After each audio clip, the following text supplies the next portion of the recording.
आप देख रहे हैं शहर क्राइम डिजिटल न्यूज चैनल। देश के रक्षा मंत्री राजनाथ सिंह बड़वानी जिले के ठीकरी पहुंचे। खरगोन बड़वानी लोकसभा प्रत्याशी गजेंद्र सिंह पटेल के पक्ष में की विशाल जनसभा को संबोधित राजपुर विधानसभा के पूर्व स्वर्गीय विधायक व कैबिनेट मंत्री देवाशीष पटेल को श्रद्धांजलि अर्पित की। संबोधन में कहा, यूक्रेन और रूस के युद्ध में चल रहा था। यूक्रेन में 30,000 भारतीय बच्चे पढ़ते हुए उनके माता पिता को चिंता हुई। युद्ध में बच्चों के साथ कोई घटना ना हो से लेकर उनकी प्रतिनिधि मंडल ने प्रधानमंत्री से मुलाकात की। माननीय प्रधानमंत्री ने रूस के राष्ट्रपति पुतिन और यूक्रेन के राष्ट्रपति जेलेंस्की से बात की। आप जानकर गौरवान्वित होंगे। 4.5 घंटे युद्ध रुक गया। वहीं कांग्रेस हमेशा नारा देती है, गरीबी हटाओ। यह काम भाजपा ने किया। हम नहीं, नीति आयोग कह रहा है। 25 करोड़ लोगों को गरीबी से दूर हुए। हम 1984 से कहते आ रहे थे, जिस दिन संसद के दोनों सदनों में हमें बहुमत मिल जाएगा, हम अयोध्या की धरती पर राम मंदिर बनाएंगे। आप लोगों ने हमें बहुमत दिया, हमने मंदिर बनाया। की बात कर रहा हूं। मैं याद दिलाना चाहता हूं आपको, 1984 से लगातार हम लोग कह के चले आ रहे थे, जिस दिन संसद के दोनों सदनों में हमको बहुमत मिल जाएगा, अयोध्या की धरती पर भव्य राम का मंदिर बनाने से दुनिया की कोई ताकत हमें रोक नहीं पाएगी।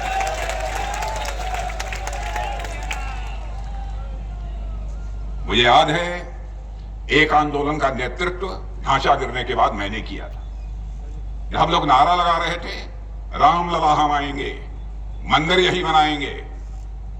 दूसरी तरफ से हमारे जो विरोधी थे वह नारा लगाते थे, लेकिन तारीख नहीं बताएंगे। माने हम मानकर चल रहे थे कि हम देश की जनता को धोखा दे रहे हैं। बराबर जनता की आंखों में धूल झोंक कर इन लोगों ने राजनीति हासिल की है और राजनीतिक कामयाबी हासिल की है मेरे बहनों भाई। इसलिए उन्होंने कहा, लेकिन आपने देखा, आपने पूर्ण बहुमत के साथ हमारी दिल्ली में सरकार बना दी बहनों भाइयों, और आज अयोध्या की धरती पर भव्य राम का मंदिर बनकर खड़ा हो गया है। और 22 जनवरी को जो तारीख पूछते थे लोग, 22 जनवरी को रामलला की प्राण प्रतिष्ठा हमारे प्रधानमंत्री जी ने धर्माचार्यों के निर्देशन में, उनके मार्गदर्शन में कर दी। और मैं एक बात और बताना चाहता हूं, मुझे जो लगता है, हमारा जो जीवन का अनुभव है, मेरे बहन भाइयों, रामलला अपनी झोपड़ी से निकलकर अपने महल में पहुंच चुके हैं। भारत में राम राज्य का आगाज होकर रहेगा। मैं डंके की चोट पर कहना चाहता हूं। लोग कहते हैं राम राज्य किसे कहते हैं, यह तो काल्पनिक एक अवधारणा है।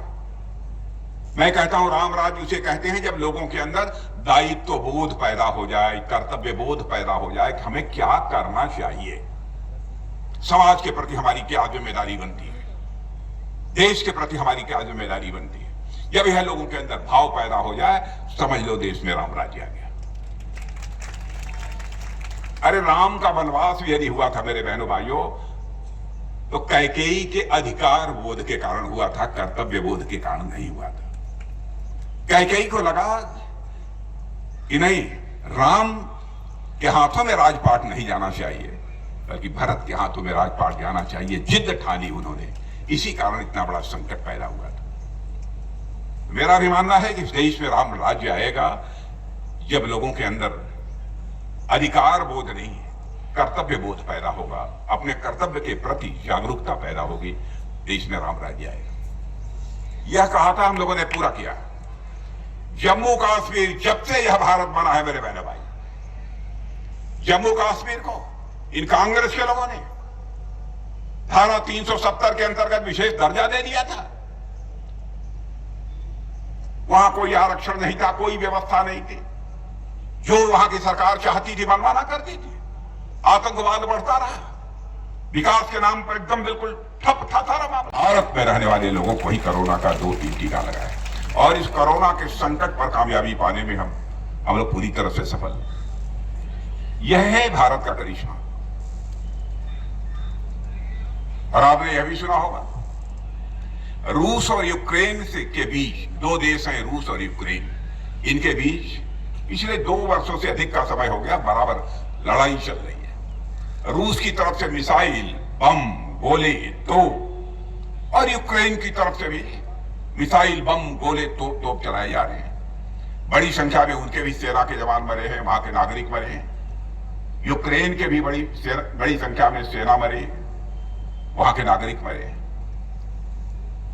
बहनों भाइयों, आपको मैं बताना चाहता हूं, यूक्रेन में हमारे भारत के लगभग 30,000 बच्चे वहां पढ़ते हैं। उनके माता पिता को चिंता हुई कि रूस की तरफ से लगातार मिसाइल, बम, गोले चल रहे हैं, कहीं हमारे बच्चों के साथ कोई हादसा न हो जाए। बड़ी संख्या में लोग मारे जा रहे थे। मिसाइल कहां गिरेगी, बम कहां गिरेगा, गोला कहां गिरेगा, इसका कोई ठिकाना नहीं होता। उनके माता पिता जो भारत में रहते थे, वो हमारे प्रधानमंत्री से उनका एक प्रतिनिधिमंडल मिला और कहा, मोदी जी चाहे जैसे भी हो, हमारे बच्चे जो यूक्रेन में पढ़ाई कर रहे हैं, उनको किसी भी सूरत में यूक्रेन से आप बाहर निकालिए। मेरे भाइयों, ध्यान से सुनना, करिश्मा कर दिया प्रधानमंत्री ने। प्रधानमंत्री ने चटपट टेलीफोन मिलाकर रूस के राष्ट्रपति मिस्टर पुतिन से बात की और यूक्रेन के राष्ट्रपति मिस्टर जेलेंस्की से बात की। और आपको जानकर खुशी होगी और आप गौरवान्वित होंगे मेरे बहने भाइयों, 4.5 घंटे के लिए युद्ध रुक गया और हमारे 22,500 बच्चे यूक्रेन से चलकर भारत आ गए। यह है भारत की ताकत। दुनिया का कोई देश जो काम नहीं कर पाया, उस काम को करके दिखाया है भारत ने। कांग्रेस की सरकारों को काम करते हुए लंबे समय तक आपने इस हिंदुस्तान में देखा है।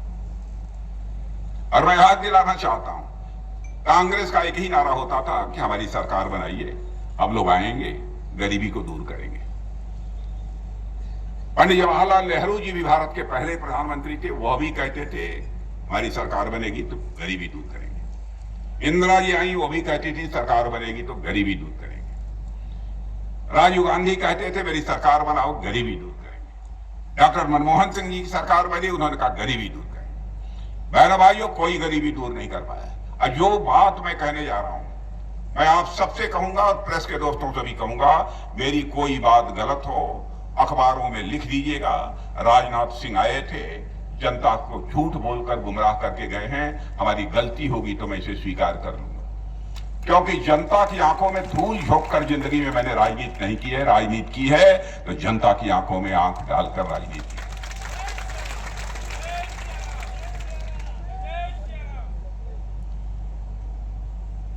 बहनों भाइयों, अद्भुत है हमारा भारत।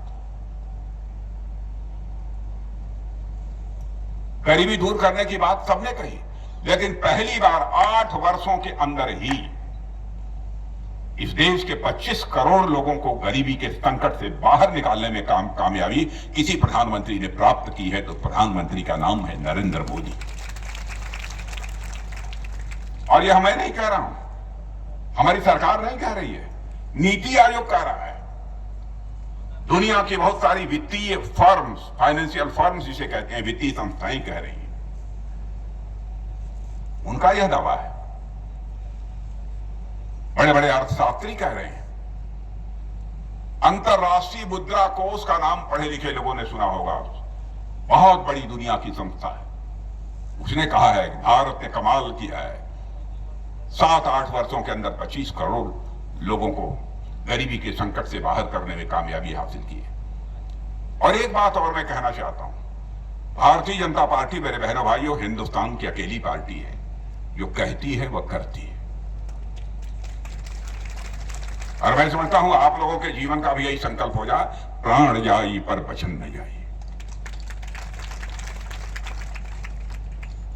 और मैं कहना चाहता हूं, जो भी हमारा विरोधी होगा डंके की चोट पर, उठाकर हमारे सारे घोषणा पत्रों को देख लीजिए।